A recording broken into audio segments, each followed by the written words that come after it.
एक साथ एक वृत्ताकार ट्रैक के चारों ओर एक ही बिंदु से दौड़ रहे हैं। वे एक ही दिशा में दौड़ते, सेम डायरेक्शन में दौड़ते हैं। देखो दो आदमी हैं, पी और क्यू। दो आदमी हैं पी और क्यू, वो एक साथ दौड़ना शुरू करते हैं मेरे प्यारे भाई, एक ही बॉन्ड से, सेम डायरेक्शन में। पी की स्पीड 6 मीटर पर सेकंड है, पी 6 की स्पीड से, और क्यू दौड़ता है बी मीटर पर सेकंड की स्पीड से। क्यू दौड़ता है बी की स्पीड से, बी मीटर पर सेकंड की स्पीड से। यदि वे वृत्ताकार पथ पर ठीक दो बिंदुओं पर एक दूसरे से मिलते हैं, अच्छा भाई ये दौड़ते रहेंगे और एग्जैक्ट दो पॉइंट पर एक दूसरे से मिलते हैं, एग्जैक्ट दो पॉइंट पर, जहां बी एक नेचुरल नंबर है, बी एक प्राकृतिक संख्या और बी 30 से कम है। बी एक नेचुरल नंबर है और बी का मान 30 से कम है। तो आपसे पूछा है बी कितने मान ले सकता है, आपसे ये पूछा गया बी कितने मान ले सकता है, बी की कितनी वैल्यू हो सकती है। सॉल्व करो मेरे प्यारे भाई सवाल को। सवाल लंका लगा देगा, जिस बच्चे की बहुत तेज बुद्धि है वही समझ पाएगा। बाकी तो रटन तू तोते ये रटने वाले सवाल कर सकते हैं, रटन तू तोते रटने वाले सवाल कर सकते हैं। ठीक है ना, ये कंसेप्ट लगेगा कि अगर दो खिलाड़ी सेम डायरेक्शन में दौड़ते हैं तो कितने अलग अलग पॉइंट पर मिलेंगे, एक्स माइनस वाई पॉइंट्स पर मिलेंगे, एक्स माइनस वाई। बताओ मेरे प्यारे भाई, करो।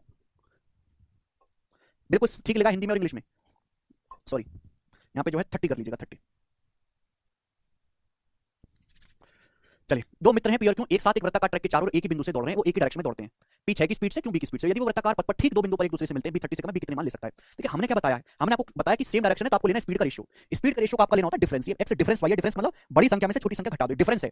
डिफरेंस मतलब बड़ी में से छोटी संख्या घटा दो, और अपोजिट डायरेक्शन है तो X plus Y. Same direction है तो एक्स डिफरेंस लेना है, बड़ी जो भी जिसकी स्पीड ज्यादा है उसमें से दूसरे की स्पीड माइनस कर देंगे, एक्स डिफरेंस वाई। अब आप ये बताओ, तो दो बंदे मेरे प्यारे पी और क्यू, सबसे पहले आपको करना क्या है, इन दोनों की स्पीड का रेशियो लेना है, स्पीड का रेशियो, स्पीड का रेशियो लेना है। स्पीड का रेशियो आएगा मेरे दोस्तों 6 और बी, स्पीड का रेशियो लेना है। फिर स्पीड का रेशियो लेने के बाद मुझे लेना है डिफरेंस।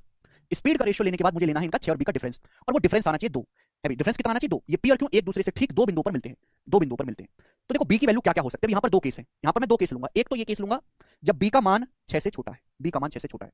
बी का मान मैं क्या ले सकता हूँ, खुद से सोचो, बी की वैल्यू अगर मैं 6 से छोटी लूंगा तो क्या ले सकता हूँ, 2। अगर मैं बी की वैल्यू को 2 लूंगा तो भैया 6 और 2 का रेशियो कितना आएगा, 6 और 2 का रेशियो आएगा 3 और 1, और 3 और 1 का डिफरेंस ही मेरे प्यार भी 2 बनेगा। बनेगा कि नहीं बनेगा। स्पीड का रेशियो लेकर डिफरेंस लेना हिट एंड ट्रायल से होगा, तो एक तो बी का मान हो जाएगा 2। क्या और कोई बी की वैल्यू पॉसिबल है, एक तो बी का मान हो जाएगा 2 मीटर पर सेकंड, ना 3 ले सकते हैं ना 4 ले सकते हैं, 6 4 लेंगे 3 2 डिफरेंस 1 होता है, तो एक तो बी का मान हो गया 2। अब आप मुझे बताओ, अगर मैं बी की वैल्यू को 6 से बढ़ा लेता हूं, मैं बी की वैल्यू को 6 से बढ़ा लेता हूं तो बताओ, लेकिन बी का मान 30 से छोटा लेना है। अगर मैं बी की वैल्यू को 6 से बढ़ा लूंगा तो क्या क्या पॉसिबल है, 6 से बढ़ा 7 6 8 का रेशियो लूंगा, 3 4 3 4 का डिफरेंस 1 होता है, 6 9 का डिफरेंस हो जाएगा 2 3 1 होता है 10। बी का मान मैं 10 ले सकता हूं मेरे प्यारे 10।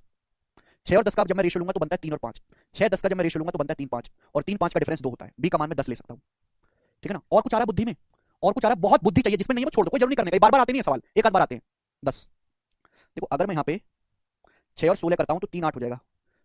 एक बार मैंने 2 से कटा लिया, एक बार 3 से कटा लेते 18। अगर मैं बी का मान 18 लूंगा, एक बार मैंने 2 से काट लिया, एक बार 3 से काट लेते, अगर मैं 18 लूंगा तो 6 18 का रेशियो आएगा 1 और 3, और 1 और 3 का डिफरेंस भी 2 होता है। वो दो अलग अलग पॉइंट पर मिलते हैं, ठीक दो पॉइंट पर एक दूसरे से मिलते हैं, ठीक दो। तो एक आ गया बी का मान 18। मुझे लगता है और कोई वैल्यू है, और कोई वैल्यू नहीं है, यानी कि यही तीन वैल्यू पॉसिबल होंगी, 2 10 और 18। 3 सवाल का आंसर है।